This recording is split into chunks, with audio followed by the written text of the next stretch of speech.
The Daily Show with Jon Stewart lit up screens last Monday night with a no-holds-barred takedown of Meghan Markle that had everyone talking. Stewart, back in his chair and sharper than ever, spent a full 7 minutes ripping into what he called her endless PR stunts, from her overhyped jam sales to her Netflix flops.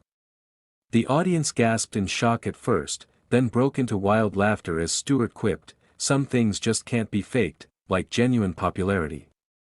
This brutal segment has fueled a new wave of backlash against Meghan, exposing her as a master of spin who's losing her grip on public sympathy, with many saying it's high time her calculated moves get called out for what they are, desperate grabs for attention and cash. This isn't just late-night comedy, it's a mirror to Meghan's crumbling image that even her biggest fans can't ignore. Stewart kicked off by showing clips of her American Riviera Orchard brand launch, where she sent jars of jam to celebs like Kris Jenner. He mocked it as royalty's answer to a garage sale, pointing out how the jars sat unsold online for weeks while prices got slashed. The gasps came when he revealed sales figures: barely 500 units moved in the first month, according to industry reports. This validates the idea that Meghan's stunts are all show and no substance, as her attempts to play the everyday entrepreneur fall flat when people see through the hype to the hard numbers. Digging deeper, Stewart didn't stop at the jam. He pulled up her Spotify deal that crashed and burned after one season, where archetypes got axed despite big promises. She interviewed stars about labels, but the only label that stuck was failure, Stewart said, drawing more gasps from the crowd. This ties right back to her PR pattern: big announcements, weak follow-through. Public polls from YouGov show her U.S. favorability dipping to 31% this year, down from 45% in 2022. Proving that these stunts aren't winning hearts, they're turning people off. It's controversial because some call it sexist piling on, but the facts speak. Her projects tank while she blames the media, ignoring the real issue of overpromising.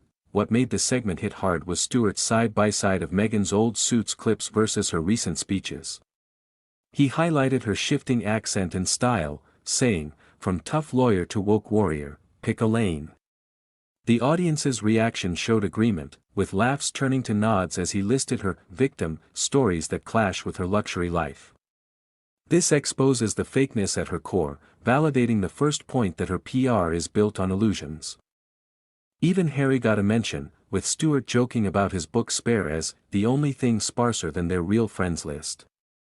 It's a bold claim, but backed by reports of their Hollywood circle shrinking, like skipping the Oscars again this year. The controversy ramps up when you look at Meghan's charity work, which Stewart called photo-op philanthropy.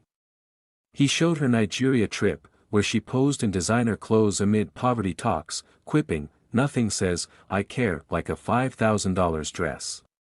Gasps echoed as he compared it to her quiet pre-royal days, suggesting it's all for the cameras now. This isn't rumor, it's from her own public schedule, where events tied directly to brand plugs.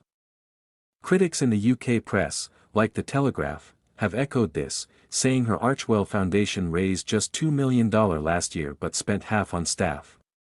These numbers validate the takedown. Her stunts look good on Instagram but crumble under scrutiny. Social media exploded post-show, with hashtag #MeghanPRFail trending for days. Users shared memes of Stewart's lines, and even some ex-fans admitted, "He's right, it's all staged." This public shift underscores how her image is fracturing. Stewart's bid on her Netflix Polo series, calling it "rich people on horses pretending to struggle," got the biggest gasps, especially after viewership stats showed it bombing with under 1 million streams. It's controversial to say she's faking hardship, but when you stack her Montecito mansion against her underdog tales, it rings true and exposes the disconnect. Pushing the envelope, Stewart touched on the yacht girl whispers from her past, tying them to her current empowerment brand. From party boats to power moves, some things just can't be faked, he repeated, leaving the audience stunned. While touchy, it's based on old reports from her acting days, now resurfacing amid her flops. This validates the overall roast. Meghan's PR tries to rewrite history, but facts leak out. Insiders from Variety magazine note her agent shopping scripts that get rejected, showing Hollywood's cooling interest. The gasps weren't just shock, they were recognition of a pattern that's hard to defend. Even the royal family angle got airtime, with Stewart mocking her feud narratives as scripted drama. He played her Oprah interview clip, then cut to her smiling at events, saying, "Tears on cue, award-worthy, but not real." This segment validated everything by linking her stunts to family rifts that boost her profile but hurt relations. Polls from Ipsos show 60% of Brits blame her for the divide, fueling the controversy. It's antagonistic, sure, but grounded in her own words from interviews where she admits crafting stories for impact. The show's writers didn't pull punches on her fashion either, calling her red carpet refugee for outfits that scream attention. Stewart showed her at a gala in a backless gown, joking, exposing more than just skin, her need for spotlight. Audience gasps turned to cheers, reflecting widespread fatigue.